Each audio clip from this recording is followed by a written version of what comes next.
Ó Mãe Santíssima, intercedei por nós para que possamos bem compreender os ensinamentos de vosso Divino Filho, nosso Senhor e Salvador Jesus Cristo, e as explicações dos pais da Igreja. Ó Virgem Imaculada, ofereço-vos este trabalho e peço que abençoais aqueles que o ouvirem, e que seja para a maior honra e glória de Deus. Amém. Senhor onipotente, purificai o meu coração e os meus lábios. Vós, que purificastes os lábios do profeta Isaías com o carvão em brasa, e dignai-vos, por tal modo, purificar-me com a vossa misericórdia, para que possa dignamente anunciar o vosso santo Evangelho. Por Jesus Cristo nosso Senhor. Amém. Senhor, abençoai-me.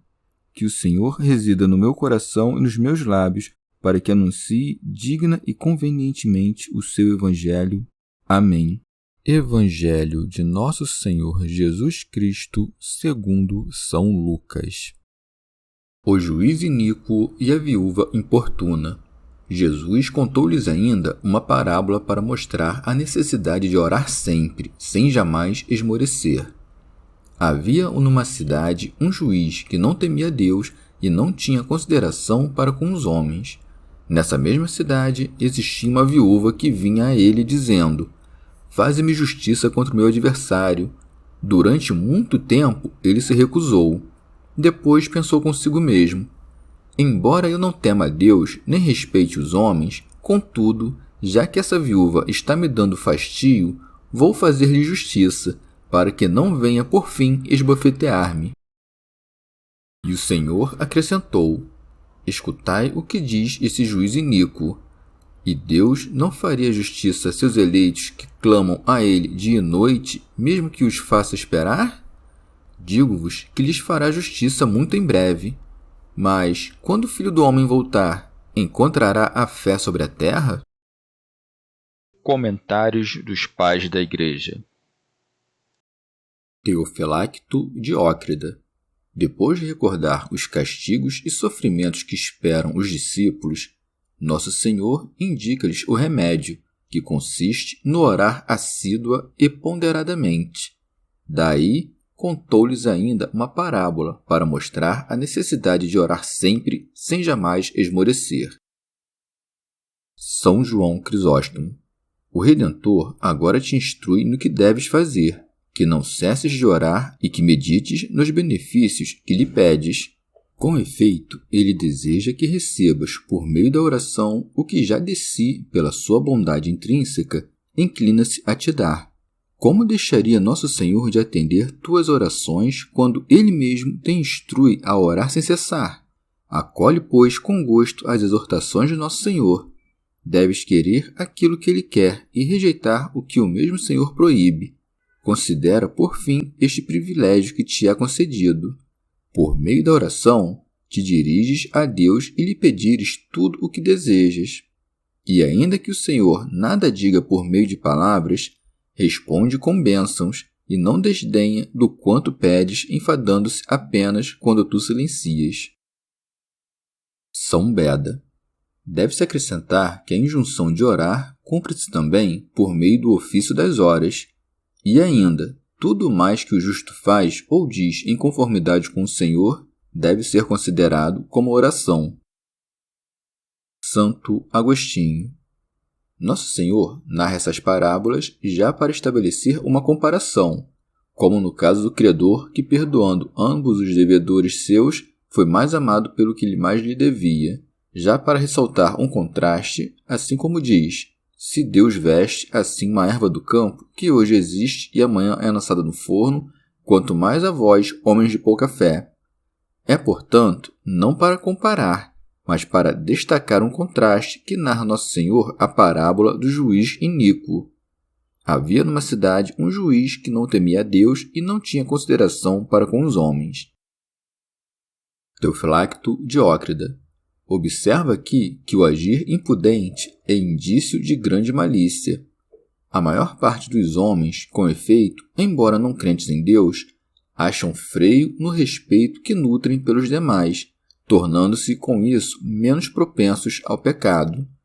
Quando, contudo, alguém põe de lado todo o pudor, conquanto apenas no trato com os homens, exalta o vício ao limite. Prossegue. Nessa mesma cidade existia uma viúva. Santo Agostinho. Ou então, esta viúva pode representar a mesma igreja, a esperar desolada Nosso Senhor, que olha por ela misteriosamente. A petição que lhe dirige: faze-me justiça contra o meu adversário.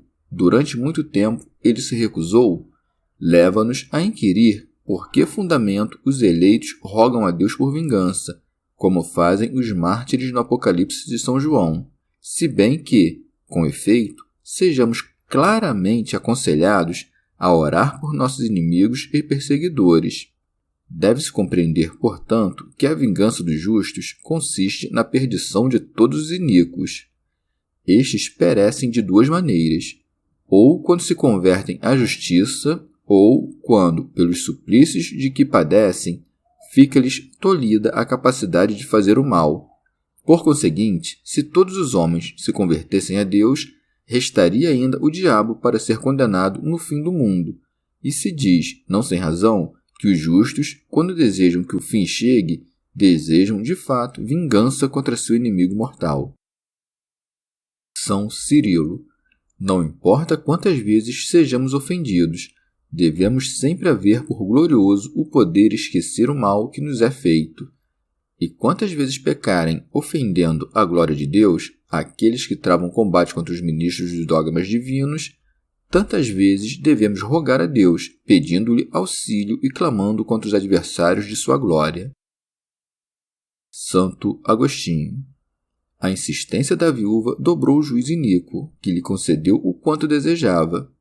Depois pensou consigo mesmo: embora eu não tema a Deus, nem respeite os homens, contudo, já que essa viúva está me dando fastio, vou fazer-lhe justiça para que não venha, por fim, esbofetear-me.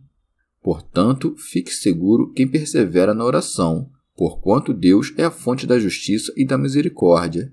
E o Senhor acrescentou: escutai o que diz esse juiz iníquo. E acaso Deus não atenderia seus eleitos a lhe rogar noite e dia por vingança? Não teria com eles paciência? Teofilacto Diócrida. Como se dissesse: se a insistência dessa viúva pôde dobrar um juiz cheio de pecados, tanto mais podem nossas orações atrair a misericórdia de Deus, Pai de toda misericórdia. Pelo que segue: e Deus não faria justiça a seus eleitos que clamam a Ele dia e noite, mesmo que os faça esperar? Houve quem deu a essa parábola uma mais sutil interpretação, cuidando que a viúva representa toda a alma que se separou do primeiro marido seu, ou seja, do diabo, inimigo dela, ao se apresentar diante do Deus de justiça, o qual, como consta na parábola, não teme a Deus, porque Ele próprio é Deus, nem respeita os homens, porque não faz acepção de pessoas. Condói-se o Senhor dessa viúva, isto é, da alma a lhe rogar contra o diabo, tomando sua defesa contra este.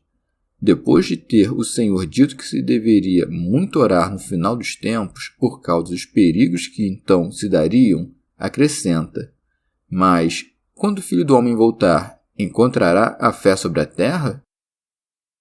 Santo Agostinho. Nosso Senhor refere-se aí à fé perfeita, que raramente se vê na terra. Eis a igreja do Senhor plena de fiéis. Se não houvesse fé, quem aí haveria de entrar? Quem, suposto tiver a fé perfeita, não moveria montanhas? São Beda. Não obstante, quando retornar o onipotente Criador na figura do Filho do Homem, os eleitos serão em tão exíguo número que o derruir do mundo será precipitado menos pelas súplicas dos fiéis do que pela indiferença dos demais homens. Não nos enganemos, no entanto, porque nosso Senhor não está aqui a perguntar, senão a recriminar. Do mesmo modo, procedemos quando usamos a forma interrogativa com o fito de repreender outrem, por muito que conheçamos de antemão a resposta, como sempre que dizemos ao servo: acaso não sou eu teu Senhor? Santo Agostinho. De maneira que nosso Senhor quis dar a conhecer que se nos falta fé, perde-se a oração. Portanto, creiamos para bem orar, e para que a fé não esmoreça, oremos.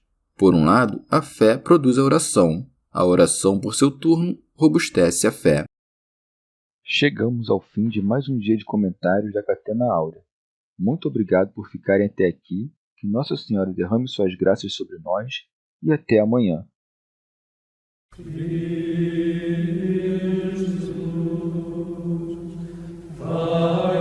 Deus,